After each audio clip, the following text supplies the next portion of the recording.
भगवान श्री कृष्ण की जय। मोर मुकुट बंसी वाले की जय। आप सभी का हमारे चैनल प्रभु में आस्था में बहुत बहुत स्वागत है। पूर्व काल में जब धर्म का बार बार उल्लंघन हुआ था, तब भागवत गीता का ज्ञान परमात्मा ने भगवान श्री कृष्ण के द्वारा मनुष्य जाति के कल्याण के लिए भारत में अर्जुन को दिया था। भागवत गीता के 18 अध्याय हैं, तो इस वीडियो में आप भागवत गीता के महात्म्य के अध्याय 1 का श्रवण करेंगे। एक बार की बात है, जब पार्वती जी ने महादेव जी से कहा कि भगवान, आप सब तत्वों के ज्ञाता हैं, आपकी कृपा से मुझे श्री विष्णु संबंधी नाना प्रकार के धर्म सुनने को मिले जो समस्त लोगों का उद्धार करने वाला हो।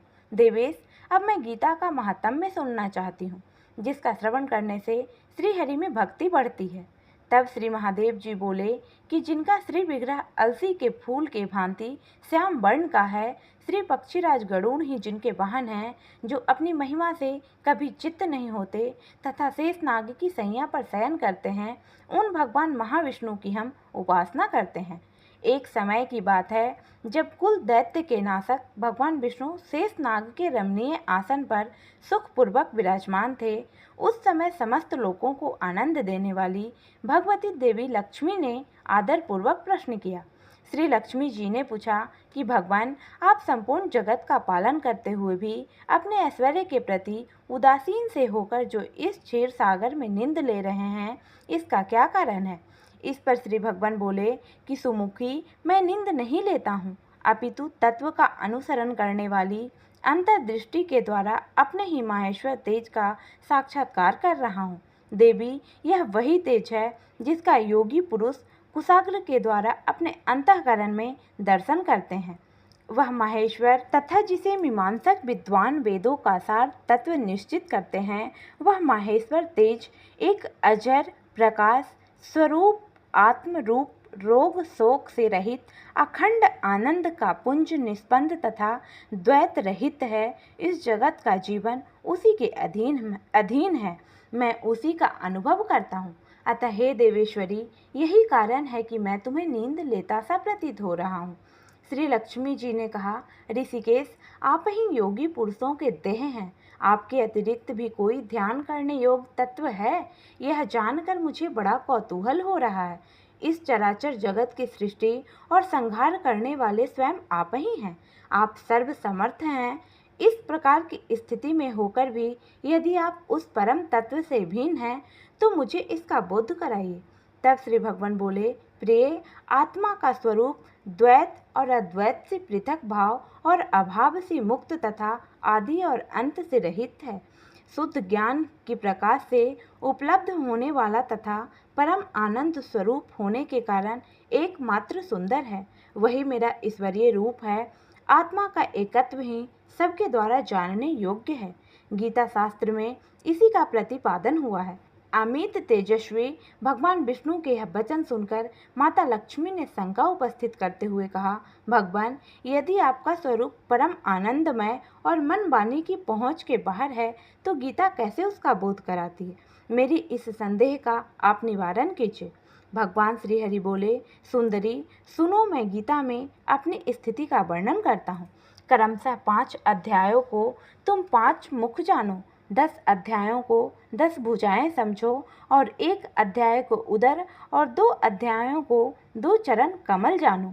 इस प्रकार यह 18 अध्यायों की वांगमय ईश्वरी मूर्ति ही समझनी चाहिए।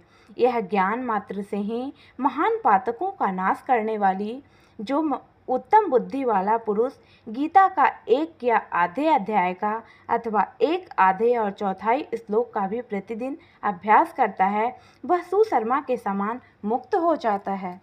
श्री लक्ष्मी जी ने पूछा, देव, सुशर्मा कौन थे, किस जाति के थे और किस कारण से उसकी मुक्ति हुई? तब भगवान श्री हरि बोले कि प्रिय, सुशर्मा बहुत खोटे बुद्धि का मनुष्य था। पापियों का तो वह शिरोमणि ही था। उसका जन्म वैदिक ज्ञान से शून्य एवं क्रूरतापूर्ण कर्म करने वाले ब्राह्मणों के कुल में हुआ था।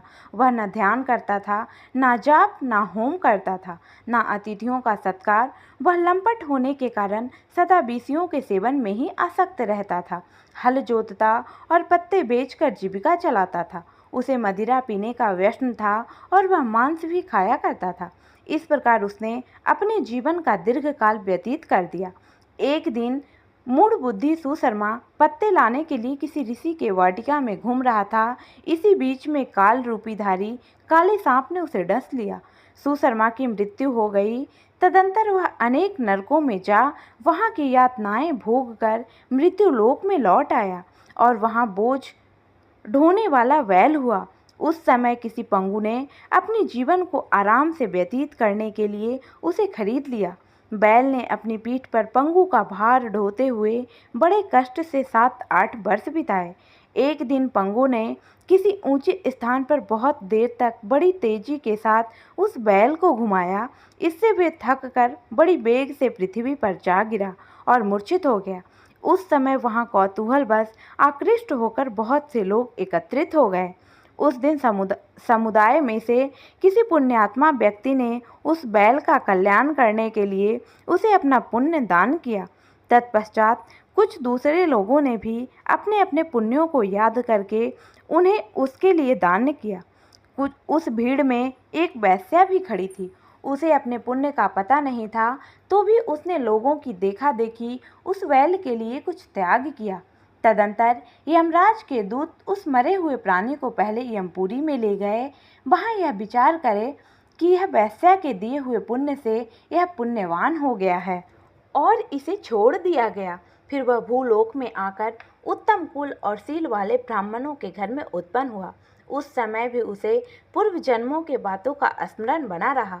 बहुत दिनों के बाद अपने अज्ञान को दूर करने वाले कल्याण तत्व का जिज्ञासु होकर वह उस वेश्या के पास गया और उसके दान का बात बताते हुए उससे पूछा कि तुमने कौन सा पुण्य दान किया था।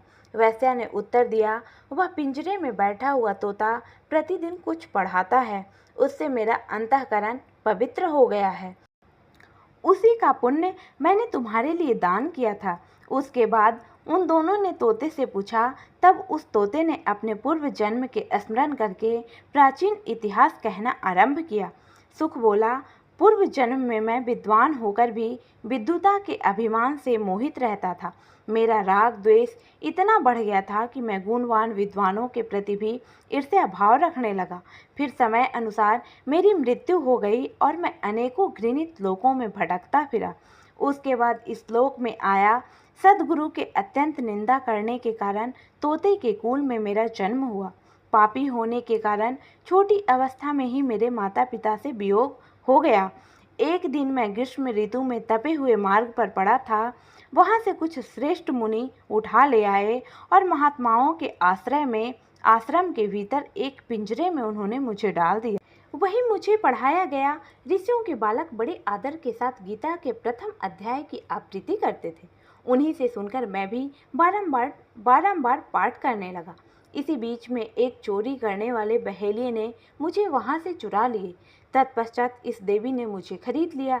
यही मेरा वृतांत है, जिसे मैं आप लोगों से बता दिया। पूर्व काल में मैंने इस प्रथम अध्याय का अभ्यास किया था, जिससे मैंने अपने पाप को दूर किया। फिर उसी से इस वेश्या का अंतःकरण भी शुद्ध हुआ है और उसी के पुण्य से ये द्विज श्रेष्ठ सुशर्मा भी पाप मुक्त हुए हैं। इस प्रकार परस्पर वार्तालाप और गीता के प्रथम अध्याय के महात्म्य की प्रशंसा करके वे तीनों निरंतर अपने अपने घर पर गीता का अभ्यास करने लगे। फिर ज्ञान प्राप्त करके वे मुक्त हो गए। इसलिए जो भी मनुष्य श्रीमद् भागवत गीता के प्रथम अध्याय को पढ़ता, सुनता अथवा अभ्यास करता है, उसे इस भवसागर को पार करने में कोई कठिनाई नहीं होती और वह मनुष्य भगवान श्री विष्णु के लोक को जाता है। तो प्रेम से बोलिए भगवान श्री हरिनारायण की जय। भगवत गीता के प्रथम अध्याय के महात्म्य समाप्त हुआ।